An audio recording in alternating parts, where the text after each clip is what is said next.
Merci beaucoup, Madame Savimana.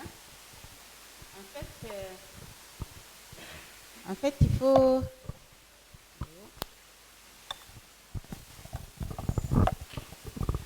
Moi, de mon point de vue, il faut garder à l'esprit qu'on est dans une communauté patriarcale.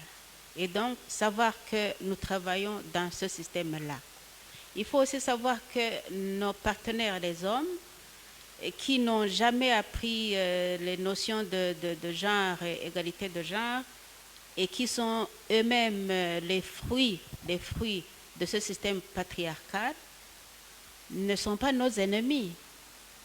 Donc, on doit pouvoir travailler ensemble. Et pour cela, il faut garder à l'esprit qu'on a ces stéréotypes-là et que malheureusement, la femme va, pour encore un petit moment, rester dans le statut de minorité. Parce que c'est ce que je vois. C'est ce que je vois. Et donc, au sortir de cette salle, il faut qu'on se décide de travailler à briser ces stéréotypes en faisant comment. Moi, ce que j'ai fait, c'est que, comme les autres l'ont dit, j'ai participé dans la politique du parti UPRONA. J'étais même cadre à la permanence nationale de l'UPRONA et je sentais le poids de la minorité, je sentais le poids de l'infériorité de la femme là-bas aussi. Et ce que j'ai fait, moi, j'ai voulu travailler mon style de communication.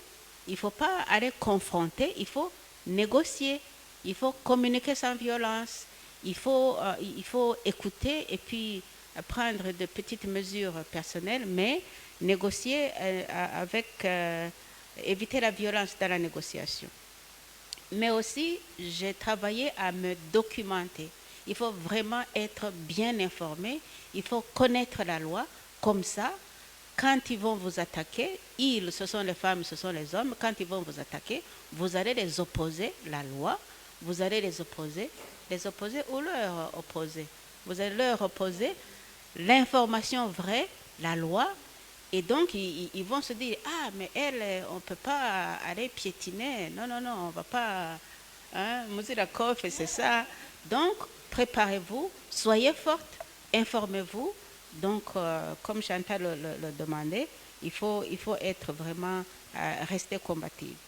Et puis aussi, il faut rester performante. Là où vous êtes, il faut être sans, comment dire, il faut vraiment être performante. Il faut montrer que vous n'êtes pas là pour être là, vous êtes là pour être performante. Je crois que c'est ce que Céline a fait.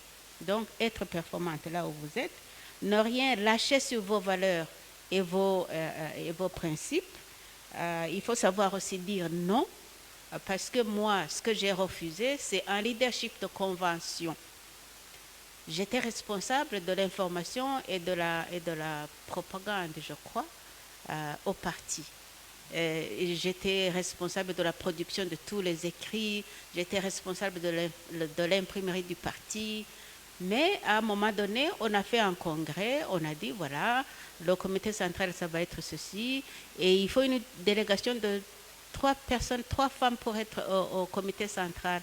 Et puis, ils pensaient que j'allais être de la partie, comme j'étais la présidente de l'IFB.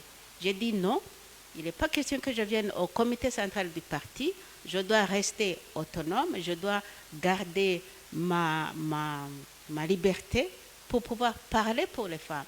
Parce que si vous êtes dans un leadership de convention, donc on vous donne un poste parce que on veut vous utiliser. Si vous acceptez d'être utilisé, on va vous utiliser à outrance. Mais si vous préférez votre liberté et même démissionner comme l'a fait Mme Alice Nzomukunda, je crois que là, vous allez pouvoir vous élever parce que vous restez vous-même. Vous n'allez pas être corrompu. Et là, je vais répondre à la question de Cécile qui demandait, mais est-ce qu'il y a un mauvais ou un bon leadership? Comment on fait? Est-ce qu'on est leader, on le devient? Comment ça se passe? Je crois que le leadership, par essence, il est bon, mais il peut être corrompu. Il est corrompu parce que vous adoptez des principes qui ne sont plus bons, parce que vous êtes vous-même corrompu à un moment donné, mais à la base, le leadership est bon. Est-ce qu'on est leader ou on le devient? Je pense qu'on est avec un potentiel, mais on redevient, on cultive cette potentialité. Quand je vous disais que je voulais absolument être des quatre, là, je voulais me limiter. Je n'aurais pas pu devenir ce que je suis devenue si j'étais des quatre. Non. Donc, on le devient, mais on est avec des potentialités. Takeaways, qu'est-ce qu'on va prendre avec nous? Prenez ce que je viens de dire, ça me semble important, mais prenez aussi le fait qu'il nous faut un mouvement fort des femmes ici au Burundi. On n'a rien, on n'a rien. On a des associations, on a Forum des femmes, on a Union des femmes burundaises, on a Bakenyera Rugamba, on a Réseau Femmes et Paix, on a Dushire Hamwe, on a CAFOB, on a ABCDE. Mais on n'a pas un mouvement de femmes fort. Parce que s'il y avait un mouvement fort de Bakenyera Rugamba, UFB, compagnie, on se mettrait ensemble pour discuter de la politique du pays pour les femmes. Et ça ne se fait jamais. Pourquoi? Leadership crétin. Excusez-moi. Ça veut dire que le leadership féminin du moment est crétin. Il n'est pas fort, il n'est pas suffisamment fort. Donc, il nous faut le renforcer. Créer un mouvement fort des femmes pour qu'on puisse parler d'une même voix. Parce que si on se convient d'une cible, Madame Nancy va prendre cette cible et la défendre au sein du CNDD-FDD. Et une autre personne qui appartient à un autre parti politique va défendre ça dans son parti. Des associations vont défendre cela dans leur membership. Et on va sortir avec une même voix, une même cible pour une année, pour 2 ans. Planifier ensemble, agir ensemble, évaluer ensemble. Ça ne se fait pas. Parce que si ça se faisait, je le verrais. Je suis encore là. Donc, une autre chose, ne pas se complaire dans le leadership de convention. Je vous ai montré comment je ne me suis pas complaint dans le leadership de convention. J'aime être leader quand je le sens et quand je sens qu'il n'y a pas de pesanteur sur moi, quand je sens qu'il n'y a pas un œil qui va m'obliger à me corrompre ou à me faire corrompre. Et l'autre chose, c'est solidarité ou respect, ou je ne sais pas, mais les femmes, malheureusement, du Burundi, et d'ailleurs, je crois qu'on ne se respecte pas assez, on n'est pas assez solidaire. Ma professeure a insisté pour me décliner mon titre académique. Oui, je suis docteur parce que je l'ai cherché. J'ai trimé, j'ai travaillé pour être docteur. Mais à un moment donné, j'avais dans la salle le professeur Ndaïsaba et professeur Barbara Ndimurukundo. C'était une réunion de femmes comme aujourd'hui. Et les femmes, quand elles prenaient la parole, elles disaient, professeur Ndaïsaba a dit dans sa présentation ABCDE, et quand elle parlait de professeur Barbara, elle disait, Madame Barbara a dit ABCDE. J'ai dû intervenir pour dire, mais écoutez, mesdames, Barbara comme Joseph sont tous deux professeurs. Donc, s'il vous plaît, si vous interpellez Barbara, dites professeur Barbara, quand vous dites professeur Joseph. Donc, aussi simple que ça, hein, nous valoriser et valoriser nos sœurs, au lieu de critiquer et mettre au défi nos sœurs. Et l'autre question, c'était quoi? Qui a la tâche de sortir les gens de l'inaction? Qui? On aime dire les femmes doivent se sortir de l'inaction, les femmes doivent, on ne va rien avoir sur un plateau d'argent ou un plateau d'or. Il faut y travailler. Je veux bien, mais comment? Comment? Si on parle de la représentation des femmes, par exemple, comment est-ce que moi, en tant que militante de première heure des droits de la femme, je vais influencer la décision pour qu'il y ait 50 gouverneurs de province hommes, 50 gouverneurs de province hommes et femmes, 50-50. Comment est-ce que moi je le peux? Je ne le peux pas. Qui est-ce qui a fait qu'à un moment donné, on avait première vice-présidente Marina Barampama, première vice-présidente Alice Nzomukunda, et que maintenant on n'a que des hommes? Est-ce que moi j'y peux quelque chose? Je peux plaidoyer, mais à la fin de la journée, c'est le président de la République qui va décider qui est vice-président, qui est premier ministre, qui est ministre, qui est gouverneur, qui est ABCDE. Donc, les femmes, je crois, ce plafond-là, il est toujours là. Mais est-ce que ce sont les femmes qui vont le briser seules? Non. On appartient, on est fille d'une nation. Hein? Et les responsables de cette nation-là devraient se préoccuper de mettre les femmes au soleil. Je suis désolée. On peut travailler sur le plaidoyer, mais ça fait des siècles que nous faisons du plaidoyer. La loi sur les successions.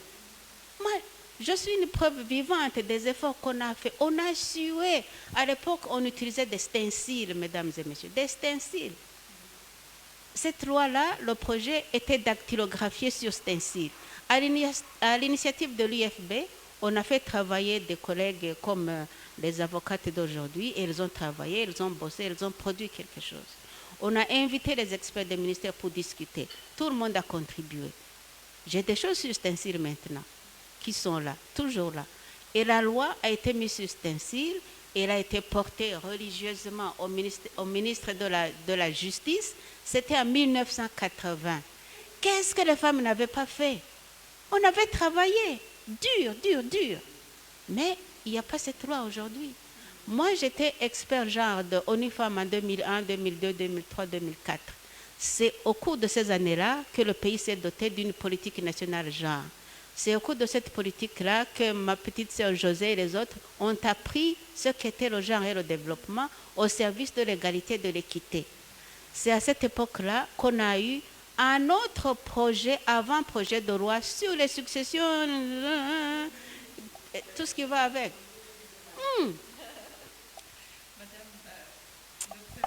C'est ça. Alors. Comme je l'ai dit tout à l'heure, on peut même passer une soirée et continuer lundi. Il ne faut plus m'inviter, c'est ça le problème. On aura le temps. Je vais demander à Madame Nancy et Madame Céline de nous dire ce qu'elles pensent pour pouvoir briser ces stéréotypes de genre. Comment sortir de l'inaction? En quelques mots. Merci. On va devoir se résumer. L'essentiel a été déjà dit. D'abord, comme solution, je pense qu'il faut multiplier ces débats intergénérationnels. On apprend beaucoup et ça nous aide à mieux nous équiper pour le combat qu'on mène. Donc ces débats intergénérationnels sont vraiment d'une importance capitale. Mais aussi, il faut, même si on dit que le plaidoyer ne fait pas d'effet, il faut continuer à plaider. Mais je dirais à plaider pour le renforcement des capacités ou même la formation poussée des femmes dans des matières qui sont, je dirais, clés, nécessaires pour l'édification de notre nation. Je faisais un débat il y a quelques jours. On m'a dit que, par exemple, dans la faculté des sciences, il n'y a pas de femmes, il y a peu de femmes. Dans la faculté des lettres, c'est toujours les femmes. Non, il faut voir donc diversifier cela et inciter et encourager les femmes à aborder ces matières qui sont, je dirais, peu exploitées, afin de diversifier aussi notre database, pour que l'on ne nous dise pas on voulait des docteurs en économie, on voudrait des docteurs en droit. Les femmes, vous êtes où? On ne vous voit pas pour vous nommer à des postes de responsabilité plus, je dirais, plus haut placés. Mais aussi, il faut, comme Madame José l'a dit, multiplier les rencontres de storytelling. Comme ça, entendre des expériences des uns et des autres et partager les réussites et les best practices. Les best practices d'ailleurs, et savoir comment les intégrer positivement dans notre culture burundaise. Trouver une voie de les intégrer progressivement. Comme elle a dit, il faut négocier, il faut y aller doucement pour aboutir à des résultats, je dirais, plus tangibles. Le réseautage, on a parlé de multitudes d'associations féminines, d'associations qui militent pour les droits de la femme, des plateformes qui rassemblent les femmes, mais au bout du compte, ce manque d'action commune se fait toujours sentir. Qu'est-ce qui manque? Est-ce qu'on a confiance en nous-mêmes? Est-ce que nous avons une vision commune de là où on veut aboutir? Pour aussi demander, si on doit demander et négocier le changement, on doit y aller avec des objectifs clairs. On doit y aller avec une feuille de route. On doit y aller avec un agenda. Est-ce qu'on peut y arriver si on est dispersé? Parce que les forces sont dispersées actuellement. Les forces sont dispersées. Le mouvement fort des femmes, je pense que ça va se construire progressivement. Dans un débat hier, j'étais vraiment fâchée de voir que j'exprimais mon insatisfaction par rapport à la célébration du 8 mars. Des femmes qui acceptent des fleurs, des femmes qui se font carrément rabaisser et dire « Ah ben c'est votre journée des femmes, alors les maris vont porter les bébés sur le dos, alors c'est la journée de la femme, c'est le mari qui va cuisiner. » Tout ça, ce sont des stéréotypes, tout ça, ce sont des clichés qui nous maintiennent en arrière et qui nous déconcentrent sur la réelle signification ou le réel impact de cette journée du 8 mars. C'est une journée de revendication. Et on est là, on dit, je vais t'amener dans un bar, je vais t'amener au resto parce que c'est le 8 mars. Il faut aussi qu'on ose dire non, c'est pas la fête des mères, c'est pas la Saint-Valentin. C'est quand même regrettable parce que à divers niveaux de responsabilité, on doit s'activer pour expliquer aux femmes ce que le 8 mars.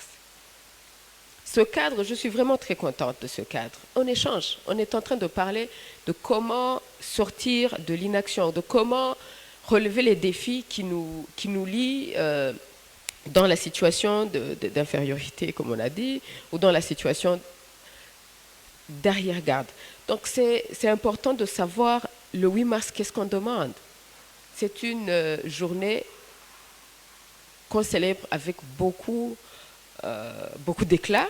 Toutes les autorités sont là. Et qu'est-ce qu'on demande? Qu'est-ce qu'on va apporter? Quand est-ce qu'on va le décider? Si les efforts sont toujours dispersés, à gauche, à droite. Si on dit, si telle est la présidente de l'association, je ne vais pas y aller, on n'est pas de la même obédience politique, on n'est pas de la même région, on n'est pas... Mais les femmes, c'est un agenda commun. C'est un agenda commun et les retombées positives de cette implication des femmes vont arriver et vont servir tout le monde, toutes les femmes. C'est important alors de chacun dans son domaine. Je me réjouis aussi que dans la salle, et même au panel, il y a diverses compétences, divers milieux socio-culturels, socio-politiques et même d'expériences diverses. Nous devons nous mettre ensemble et multiplier ce genre de contacts.